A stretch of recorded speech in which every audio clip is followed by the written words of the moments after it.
Assalamualaikum warahmatullahi wabarakatuh. Alhamdulillahi rabbil alamin. Allahumma salli ala sayyidina Muhammadin al-Fatih lima ukhliqa wal khatimi lima sabaqa nasiril haq bil haq wal hadi ila siratikal mustaqim. Sallallahu alaihi wa ala alihi haqqa qadrihi wa miqdarihil azim. Salatan taftahu lana biha abwabal khairati wa taysir wa tukhliqu anna biha abwabasy syururi wa ta'sir wa takunu lana biha waliyan wa nasir antal maulana fa ni'mal maula wa ni'man nasir. Kaum muslimin wal muslimat rahimakumullah, para sahabat-sahabat sekalian dimanapun Anda berada. Alhamdulillahirabbil alamin. Al-Fakir bisa merasakan kedamaian yang luar biasa, merasakan ketenangan yang luar biasa di dalam hati. Jauh dari bisiknya dunia, jauh dari hiruk pikuk kesibukan dunia, di tengah terpaan angin yang terasa sejuk di atas perbukitan ini, Al-Fakir teringat bahwa ternyata kedamaian, ketentraman hati adalah segalanya bagi manusia.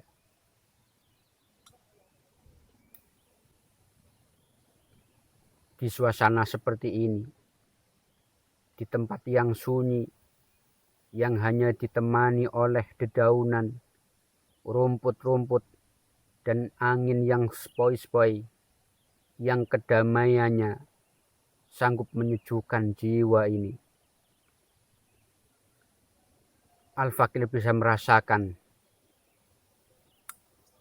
bagaimana nikmatnya ketentraman yang dianugerahkan oleh Allah Subhanahu wa Ta'ala kepada manusia.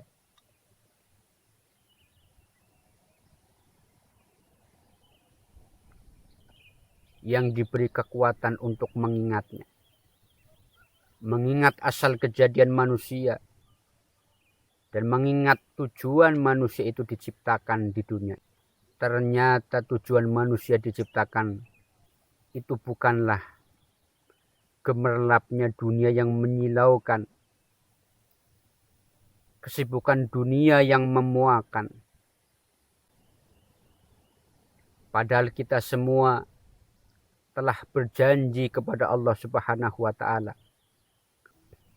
Kita mengakui bahwa Allah Subhanahu wa Ta'ala adalah Tuhan, pencipta kita semua, manusia, dan seluruh isi dari alam semesta ini.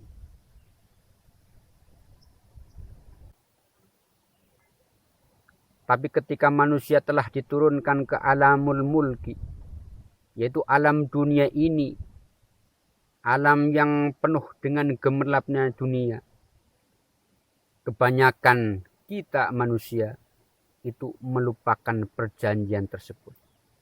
Kita melupakan Allah Subhanahu wa Ta'ala sebagai pencipta kita, sebagai Rob kita. Sehingga jangankan hati, lisan pun enggan untuk menyebut asmanya. Padahal kita bisa melihat di kesunyian ini, kita bisa melihat bagaimana daun-daun, hewan-hewan, angin-angin semuanya berzikir menyebut asma Allah Subhanahu wa Ta'ala.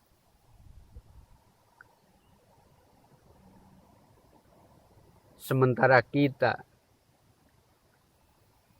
kebanyakan lupa kepada Allah Subhanahu wa Ta'ala. Seluruh panca indera kita, hati dan pikiran kita kebanyakan disibukkan untuk mencari urusan-urusan yang berhubungan dengan dunia kita.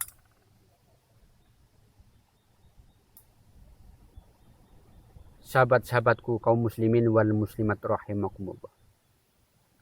Maka dari itulah Allah Subhanahu wa Ta'ala akhirnya menegur kita, menarik kita dengan sifat qaharnya, sehingga kita di dunia ini akhirnya mendapatkan berbagai macam ujian-ujian, mendapatkan berbagai macam fitnah yang ada di dunia ini, mulai dari kesusahan hidup,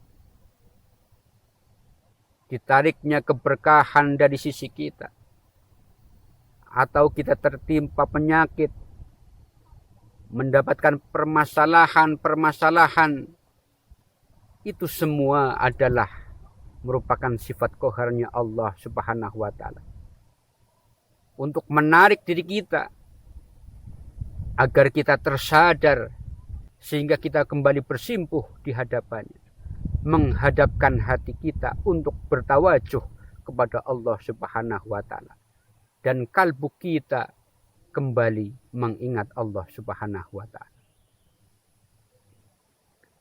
Kita telah diberi pelajaran di dalam Al-Quran bagaimana para nabi-nabi juga mengalami sifat qaharnya Allah Subhanahu wa Ta'ala, sebagaimana yang telah dialami oleh Sayyidina Yunus alaihi salam.